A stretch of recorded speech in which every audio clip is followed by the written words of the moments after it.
Merhaba arkadaşlar, kanalıma hoş geldiniz. Bu videoda Gate.io borsasındaki kazanç yöntemlerinden bir tanesi olan HODL et ve kazandan bahsedeceğim sizlere arkadaşlar. Hemen şu finans kısmında da zaten görünüyor. Daha önceden liquidity mining, lending ve startup projelerine nasıl katılır bunlardan bahsetmiştik arkadaşlar. Şimdi de HODL et ve kazan sisteminden bahsedeceğim.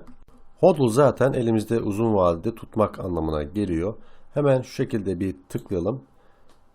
Tabi Gate.io borsasına hala üyeliğiniz yoksa da video altındaki açıklama kısmında üyelik linkim mevcut arkadaşlar.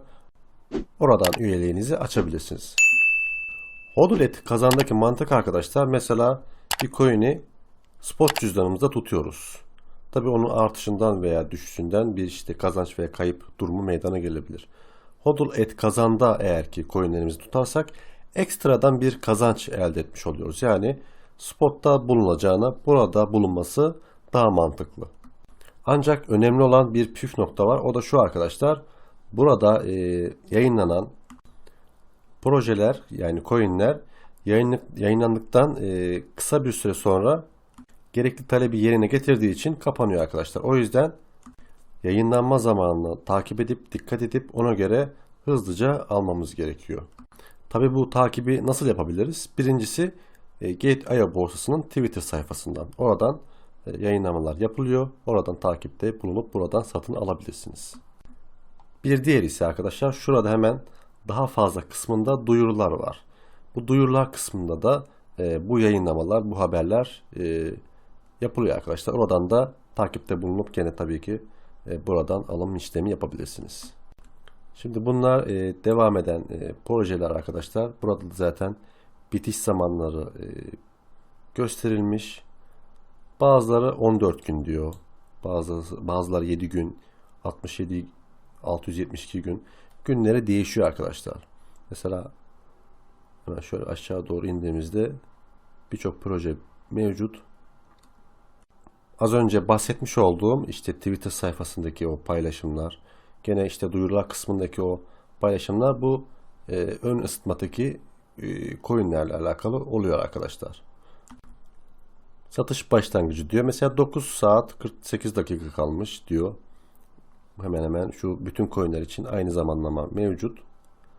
Şu zamana geldiğimizde alım işlemi gerçekleştirebiliriz. Bunlar da tamamlanmış projeler arkadaşlar. Bunların işlemleri bitmiş. Artık bunlardan alım yapma ihtimalimiz mevcut değil. Şimdi mesela bir tanesini diyelim şu an devam edenlerden katılmak istiyoruz. Nasıl katılacağız? Tabii öncelikle şunu da belirtmem gerekiyor. Mesela buralarda belirli oranlar var arkadaşlar. Mesela 14 gün diyor, %100 diyor. Bu arkadaşlar 14 günde %100'lük bir kazanç değil. Bu oranlar, şu PA değeri zaten yıllık oran demek. Yani bu %100 yıllık oran demektir. 14 günlük kazancı bulmak içinse çok basit arkadaşlar hesabı. %100 365 günlük bir senelik kazanç ise 365'e bölersek eğer bir günlük kazancı bulmuş oluruz. O bir günlük kazancı da 14 ile çarparsak da 14 günlük kazancı bulmuş oluruz. Aynı şekilde diğer coinler için de aynısı geçerli. Yani 365'e bölüp o gün sayısıyla çarpıyoruz ve kazanç oranımızı görmüş oluyoruz. Peki nasıl alabiliriz?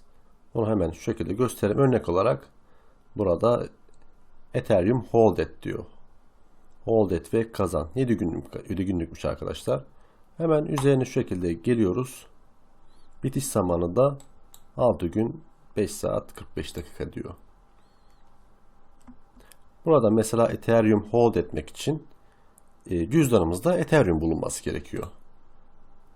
Ethereum miktarını hemen mesela buraya yazıyoruz. Ondan sonra abone ol dedikten sonra Ethereum'umuz sistemde kilitleniyor ve kazanmaya başlıyoruz. Onun haricinde mesela şu kısımda ne kadar Ethereum kilitlenmiş toplamda yatırımcılar tarafından bu yazıyor. Burada da kaç adet yatırımcı tarafından katılım sağlanmış o yazıyor. Şu anda 154 kişi Ethereum'a yatırım yapmış Hold sisteminde. Onun haricinde şu şekilde bir bakarsak genelde %100'ler var. Gördüğünüz gibi. Gün sayıları da tabii ki değişiyor. Bir de şu var arkadaşlar, mesela startup yani ön satışlara katılabilmek için VIP 1 olmak gerekiyordu. Onun için de mesela elimizde GT Coin'den bulunduruyorduk. Mesela buradaki GT hold etmeye katılırsak VIP 1 olma sıkıntımız meydana gelir mi? Öyle bir soru kafamızda canlanabilir. Bir problem oluşturmuyor arkadaşlar. Burada da mesela GT Coin eğer hold edersek VIP 1 olabiliyoruz. Onda bir sorun yok. Tabii en az 100 GT Coin olması lazım veya diğer seçenekler içinde aynısı geçerli.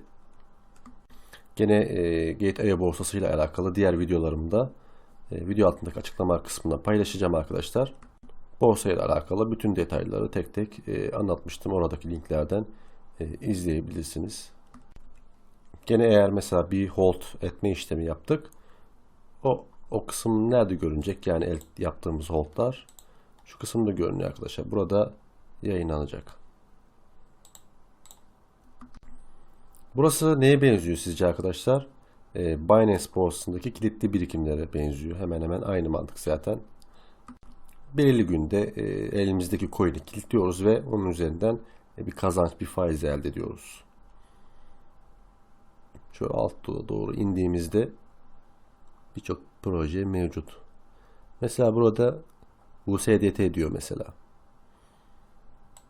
USDT zaten dolar bazından bir coin demektir. Burada da yıllık kazancı yani yıllık oranı %5. Mesela cüzdanımızda, spot cüzdanımızda USDT'ler var. Orada duracağına burada değerlenmesi daha mantıklı mesela. Evet arkadaşlar, hemen hemen anlatacaklarım bu kadar. Yani hold et ve kazanın mantığı bu şekilde. Gate.io borsasının güzel özelliklerinden bir tanesi. Zaten bu borsanın hemen hemen birçok güzel özellikleri var.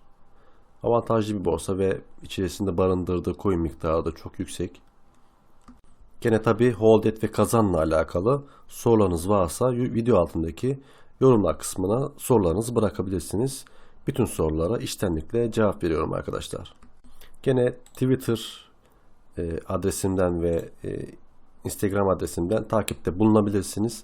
Buralarda yararlı paylaşımlar gerçekleştirebiliyorum. Gene buralardan özelden de sorularınız olursa yardımcı olabilirim herhangi bir konuda. Videomuzun sonuna geldik arkadaşlar. Videomu beğenirseniz like atarsanız çok sevinirim. Kanalıma hala abone değilseniz abone olursanız çok sevinirim. Video altındaki zile basarsanız videolarımdan anlık haberdar olabilirsiniz. Bir dahaki videoda görüşmek üzere. Hoşça kalın arkadaşlar.